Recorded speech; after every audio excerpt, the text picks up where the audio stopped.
오늘 우리가 함께 볼 말씀은 느헤미야서 9장 1절부터 8절까지 말씀입니다. 느헤미야 9장 1절부터 8절까지 말씀 우리 함께 교독하겠습니다. 그달 29날에 이스라엘 자손이 다 모여 금식하며 굵은 베옷을 입고 티끌을 무릅쓰며 모든 이방 사람들과 절교하고 서서 자기의 죄와 조상들의 허물을 자복하고 이날에 낮 4분의 1은 그 제자리에 서서 그들의 하나님 여호와의 율법책을 낭독하고 낮 4분의 1은 죄를 자복하며 그들의 하나님 여호와께 경배하는데 이 사람 예수아와 바니와 감미엘과 스바냐와 분니와 세레비아와 바니와 그나니는 단에 올라서서 큰 소리로 그들의 하나님 여호와께 부르짖고 또 레위 사람 예수아와 감미엘과 바니와 하삼느야와 세레비아와 호디야와 스바냐와 부다히야는 이르기를 너희 무리는 마땅히 일어나 영원부터 영원까지 계신 너희 하나님 여호와를 송축할지어다. 주여 주의 영화로운 이름을 송축하올 것은 주의 이름이 존귀하여 모든 송축이나 찬양에서 뛰어남이니이다. 오직 주는 여호와시라. 하늘과 하늘들의 하늘과 일월 성신과 땅과 땅 위의 만물과 바다와 그 가운데 모든 것을 지으시고 다 보존하시오니 모든 천군이 주께 경배하나이다. 주는 하나님 여호와시라. 옛적에 아브라함을 택하시고 갈대아 우르에서 인도하여 내시고 아브라함이라는 이름을 주시고 그의 마음이 주 앞에서 충성됨을 보시고 그와 더불어 언약을 세우사 가나안 족속과 헷 족속과 아모리 족속과 브리스 족속과 여부스 족속과 기르가스 족속의 땅을 그의 씨에게 주리라 하시더니 그 말씀대로 이루셨사오매 주는 의로우심이로소이다. 아멘. 자, 대적들의 공격에도 불구하고 52일 만에 성벽 재건 공사를 마칩니다. 그러나 느헤미야서는 계획하고 수고했던 성벽 재건 공사를 마쳤다라는 것에 만족하고 기뻐하며 끝나는 것이 아니라 성벽 재건 공사 이후에 이어지는 영적인 부흥, 개혁을 계속해서 이야기하고 있습니다. 왜냐하면 성벽 재건 자체가 궁극적인 목적이 아니기 때문이죠. 이스라엘 자손의 회복이 궁극적인 목적이기 때문입니다. 이스라엘 자손이 하나님의 백성으로서의 정체성을 회복하고 하나님의 백성답게 살아가게 되는 그것이 궁극적인 목적이기 때문입니다. 그래서 8장에서부터 보면 이스라엘 백성들의 영적인 부흥이 일어나기 시작하는 것을 보게 됩니다. 그리고 그 시작은 무엇으로부터 시작하냐면 하나님의 말씀을 읽고 듣는 것에서부터 시작함을 우리가 보게 됩니다. 자, 성벽 재건을 마친 이스라엘 백성들이 먼저 하나님이 그들에게 주신 율법책을 읽고 가르쳐 달라고 청하는 내용부터 시작합니다. 8장 1절 말씀 보면은 각자의 성읍에 거주하던 이스라엘 자손들이 일곱째 달 초하룻날 예루살렘 성 수문 앞 광장에 모여 학사 에스라에게 여호와께서 이스라엘에게 명하신 그 모세의 율법책을 가져오게 하였고 에스라가 알아들을 만한 모든 사람들 앞에서 새벽부터 정오까지 율법책을 읽었다라고 말씀합니다. 책을 펼 때 모든 백성들이 일어납니다. 에스라가 위대하신 하나님을 송축할 때 모든 백성들이 아멘하고 응답합니다. 그리고 몸을 굽혀 얼굴을 땅에 대고 하나님을 경배하였습니다. 자, 에스라가 율법책을 읽을 때에 곁에 섰던 레위 사람들이 백성들에게 그 율법책의 뜻들을 해석하고 풀어주는 일들을 하였습니다. 그러자 백성들이 어떻게 반응하였냐면 울기 시작하였죠. 마음에 근심이 들었기 때문이었습니다. 말씀을 듣는데 왜 근심했겠습니까? 여호와의 율법과 자신들의 삶의 괴리 때문이었을 겁니다. 말씀을 들었을 때 우리들의 삶이 얼마나 하나님의 언약에 합당하지 않은 삶을 살았는지를 깨달았기 때문일 것입니다. 한마디로 하나님의 율법을 온전히 지키지 못하는 자신의 죄들을 회개하기 시작한 것이죠. 그러나 여호와의 성일이기 때문에 근심하지 말고 오히려 기뻐하고 즐거워하라라고 말하는 에스라와 레위 사람들 느헤미야의 말에 힘입어서 이들은 이웃과 함께 음식을 나누며 크게 기뻐하고 즐거워하였습니다. 그리고 그 역시도 그렇게 한 이유도 읽어 들려준 말을 밝히 알았기 때문이다라고 말씀하였습니다. 이것이 일곱째 달 첫째 초하룻 날에 있었던 일입니다. 그리고 그 다음 날이 되었을 때 뭇 백성들의 족장들과 제사장들과 레위 사람들이 에스라에게 나옵니다. 그리고 율법의 말씀을 가르쳐 달라고 밝히 알고자 나오는 내용이 나옵니다. 그리고 율법에서 말씀하는 일곱째 달에 지켜야 했던 초막절에 대해서 알게 되고, 그리고 그것에 대해서 알게 되자 그 즉시로 초막절을 지키는 내용이 8장 후반부에 나오는 내용들입니다. 8장 17절 말씀 보면은 눈의 아들 여호수아 때부터 그날까지 이스라엘 자손들이 초막절을 이렇게 지킨 적이 없었다라고 말씀하죠. 이렇게 말씀에 순종하는 것을 이스라엘 백성들이 기뻐하였다, 크게 기뻐하였다라고 말씀합니다. 자, 초막절을 지키는 첫날부터 끝나는 일주일 동안 날마다 하나님의 율법책을 낭독하였고요. 그리고 8째 되는 날에 규례를 따라 성회를 열었다라고 말씀합니다. 여기까지가 8장까지의 말씀인데요. 그런데 이 영적 부흥이 그렇게 한 일주일 열흘 정도의 시간 만에 끝나는 것이 아니라 오늘 본문 1절 말씀을 보면은 수분 나은 날, 그러니까 24일이 되기까지 계속해서 이어지고 있는 것을 보게 됩니다. 일곱째 달 24일에 이스라엘 자손들이 다 모입니다. 그리고 무엇을 합니까? 금식하며 굵은 베옷을 입고 티끌을 무릅썼다라고 말씀합니다. 금식하며 굵은 베옷을 입고 티끌을 무릅쓰는 것은 그것은 탄식과 참회를 뜻하는 것이죠. 그것의 외적인 표현입니다. 회개를 한다는 것이죠. 우리가 잘 알다시피 역사적으로 영적인 부흥이 일어나는 때에는 항상 반드시 회개가 있었습니다. 하나님의 말씀을 통해서 하나님과 우리가 정면으로 충돌하는 일이 일어나기 때문입니다. 하나님과 충돌하게 되면 우리의 마음이, 죄로 굳어진 우리의 마음이 깨어지고 그동안 숨겨져 왔던 추악한 죄인들의 실체들이 드러나기 마련입니다.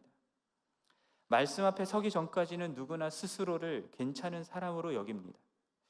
나 정도의 열심으로 교회 생활 열심히 잘하면 괜찮은 거지, 나 정도만 하는 사람도 없을 거라 생각합니다.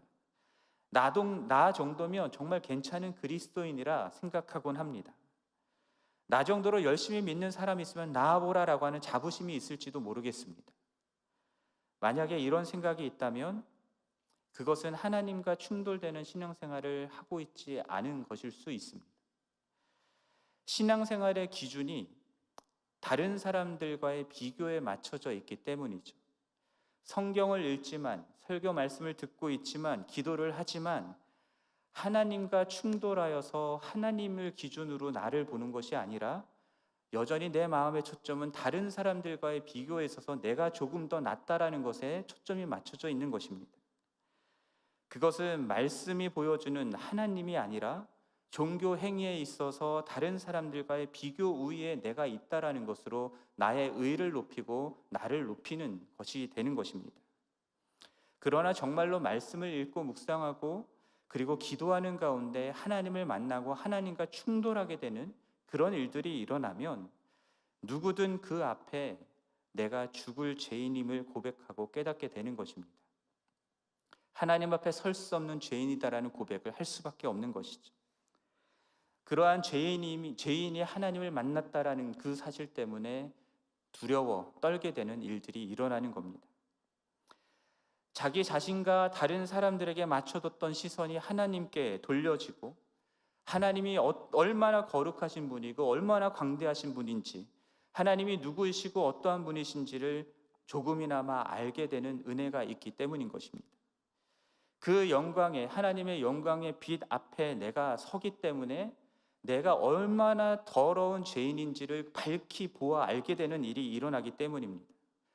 하나님이라는 거울 앞에, 그 밝은 거울 앞에 우리의 자신을 여실히 들여다보기 때문에 우리의 죄인됨을 고백할 수밖에 없는 것입니다. 그동안은 어두워서 제대로 보지 못해서 나름 괜찮다라고 생각해왔던 나 자신을, 그리고 내 안에 깊이 숨겨두었던 다른 사람들은 알지 못하는 그러한 죄악들까지도 다 드러나게 되기 때문에 하나님 앞에 두려워하며 떨게 되고 회개하는 일들이 일어나는 것입니다. 자신의 실체를 발견하게 된, 그렇게 하나님과 충돌하게 된 사람들이 보이는 반응은 세 가지일 수 있습니다. 하나는 자신의 실체를 인정하지 않고 계속해서 자기 의로 자기를 숨기며 살아가는 것입니다. 외식하는 바리새인과 서기관들이 그러한 사람들이었죠. 다른 하나는 절망하며 극단적인 반응을 보일 수도 있습니다. 가론 유다가 바로 그러한 케이스입니다. 마지막으로는 하나님 앞에 마음을 찢으며 회개하는 일이 일어날 수 있는 겁니다. 오늘 본문에 나오는 이스라엘 백성들이 그런 경우입니다.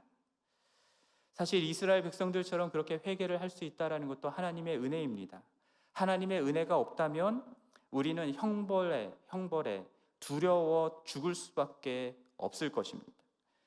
울며 회개할 수 있다는 것도 하나님의 은혜가 있기 때문에 가능한 것입니다.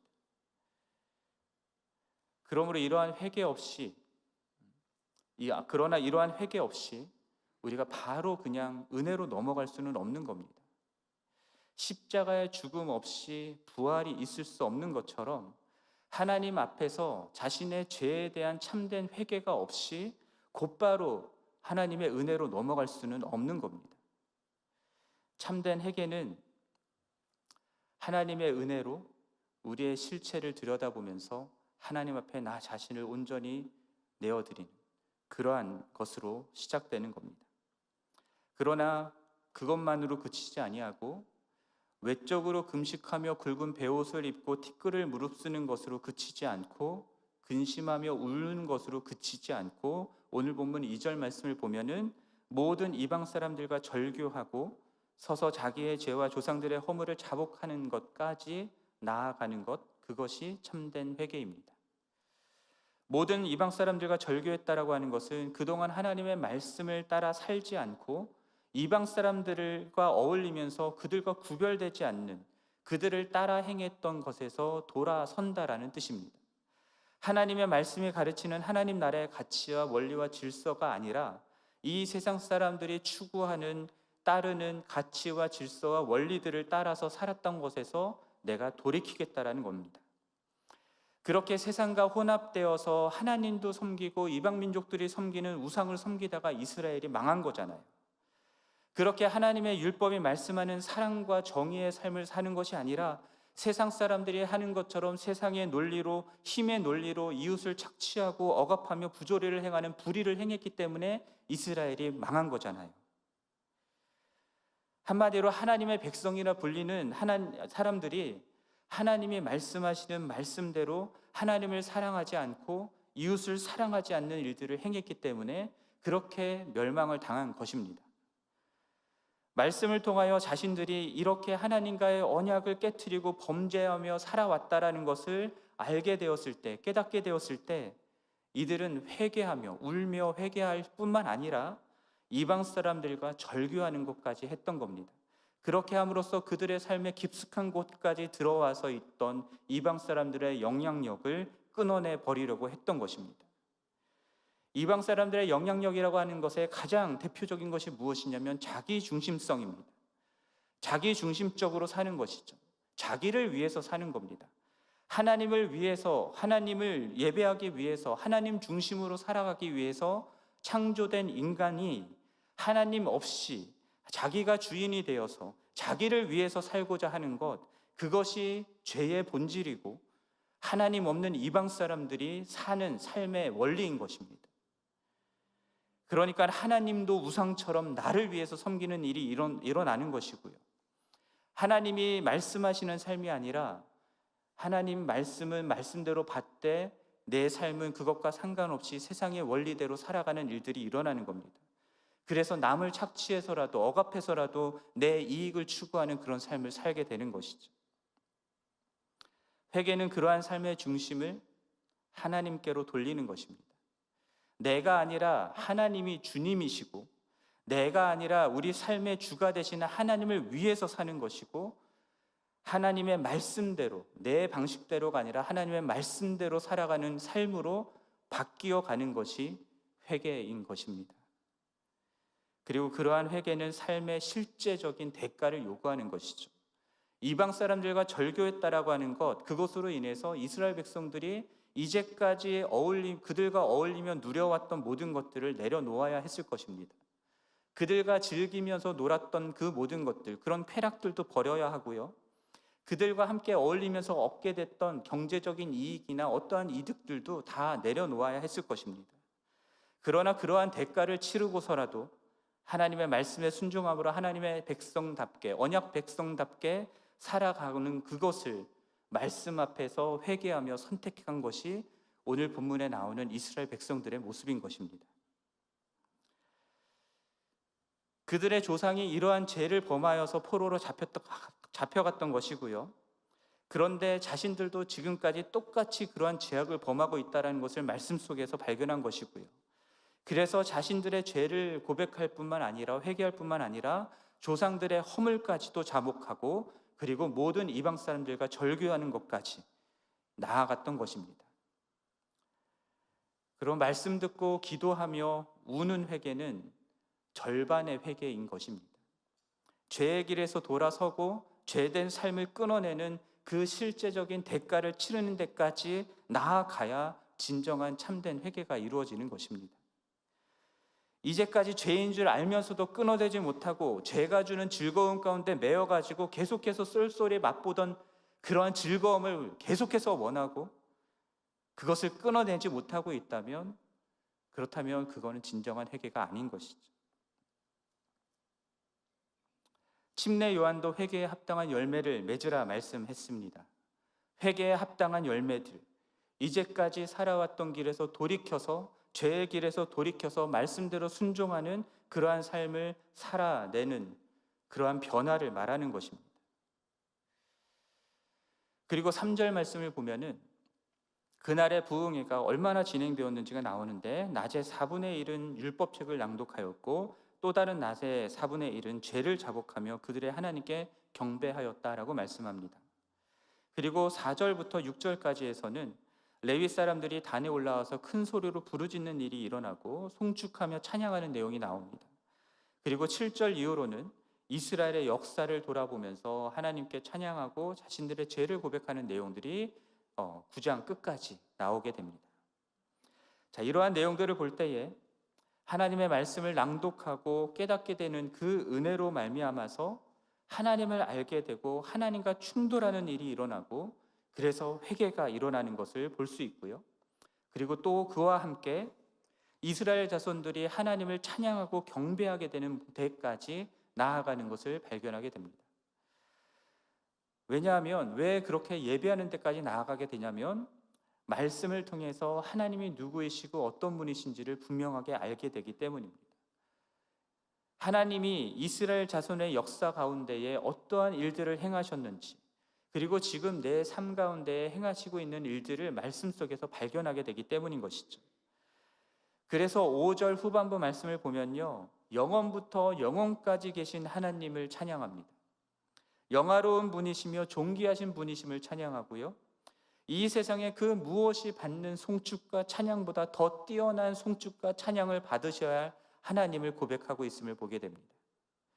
6절 말씀을 보면은 여호와 하나님이 하늘과 하늘들의 하늘과 1월 성신과 땅 위의 만물과 바다와 그 가운데 모든 것을 지으시고 보존하시는 하나님을 고백하죠.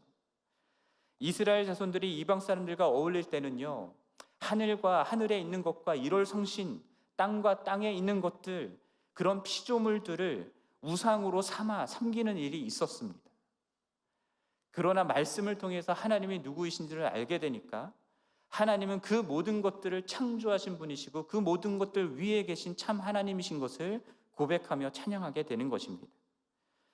그렇게 이 세상의 모든 것을 지으시고 보존하시는 모든 찬양과 경배를 받으시기에 합당하신 하나님이 갈대아 우르에 살던 아브라함을 인도하여 내셔서 아브라함이라는 이름을 주시고 그와 언약을 맺으시며 그의 자손이 거할 약속의 땅을 이방 사람들의 땅 가운데 주셨다라는 것을, 그리고 그러한 약속을 이루신 하나님이 의로우신 분이시다라는 고백을 8절까지 하고 있음을 우리가 보게 됩니다.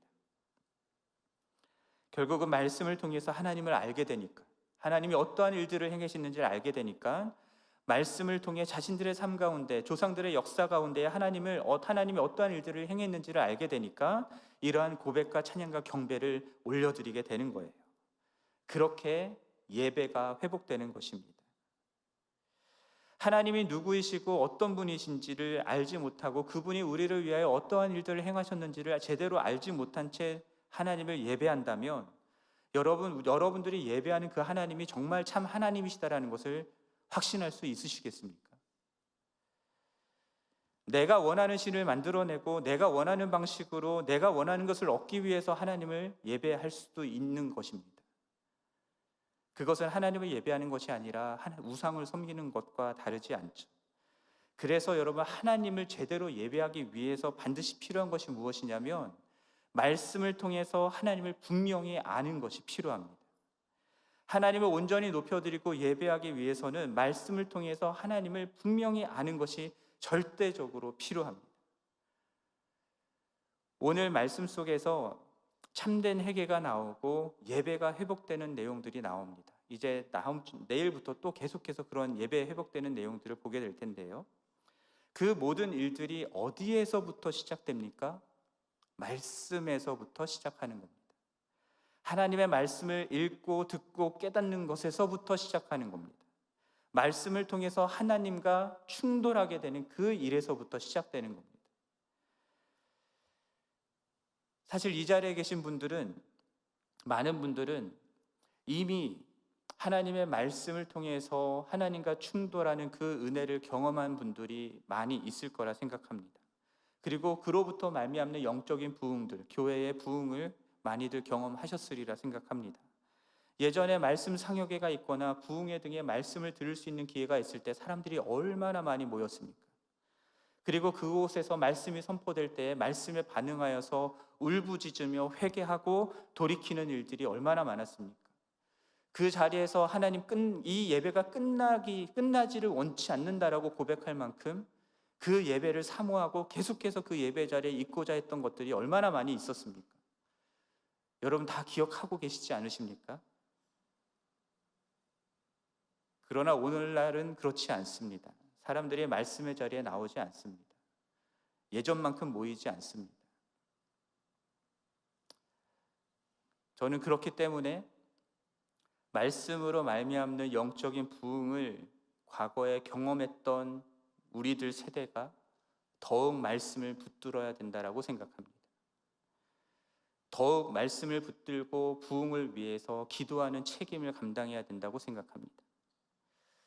우리 교회에서도 온전한 하나님의 말씀이 들려지기를, 모든 성도들이 하나님의 말씀을 읽고 듣고 연구하며 묵상하며 하나님과 충돌되는 일을 경험하기를, 그래서 그 말씀에 헌신하는 일들이 일어나기를 위해서 여러분 간절히 기도해 주시기를 부탁드립니다. 또한 말씀을 듣고 은혜 받았다라고 하는 것에서 그치는 것이 아니라 정말 말씀을 따라서 우리의 삶의 중심이 하나님으로 바뀌고 세상의 영향력을 끊어내는 실제적인 대가를 기꺼이 지불하고 하나님이 받으시기에 합당하신 예배를 올려드리는 그런 우리 교회가 되기를 위해서 기도해 주시기를 부탁드립니다. 그러한 우리 교회로부터, 그리고 나에게서부터 말씀으로 말미암는 진정한 영적인 부흥이 일어나기를 우리 주님의 이름으로 간절히 축원합니다. 함께 기도하겠습니다. 하나님 아버지, 하나님의 말씀을 듣고 그 말씀을 깨닫는 것에서부터 이스라엘 자손들의 영적인 부흥이 시작되는 것을 보게 됩니다. 주님, 우리 교회도 우리 자신도 주님의 말씀 앞에 정직하게 설 수 있게 도와주시고 그 말씀을 통하여서 하나님과 충돌되는 일이 일어나게 하여 주옵소서. 그래서 참된 회개가 일어나고 예배의 회복이 일어날 수 있게 하여 주시고 우리 온 세상이 그러한 우리 교회를 통해서 우리를 통하여서 살아계신 하나님을 볼 수 있게 하여 주옵소서. 이 모든 말씀 우리 주 예수 그리스도의 이름으로 기도드립니다. 아멘. 하늘에 계신 우리 아버지여, 이름이 거룩히 여김을 받으시오며 나라가 임하시오며 뜻이 하늘에서 이루어진 것 같이 땅에서도 이루어지이다. 오늘 우리에게 일용할 양식을 주시옵고 우리가 우리에게 죄 지은 자를 사하여 준 것 같이 우리 죄를 사하여 주시옵고 우리를 시험에 들게 하지 마시옵고 다만 악에서 구하시옵소서. 나라와 권세와 영광이 아버지께 영원히 있사옵나이다. 아멘. 계속해서 개인적으로 기도하시겠습니다.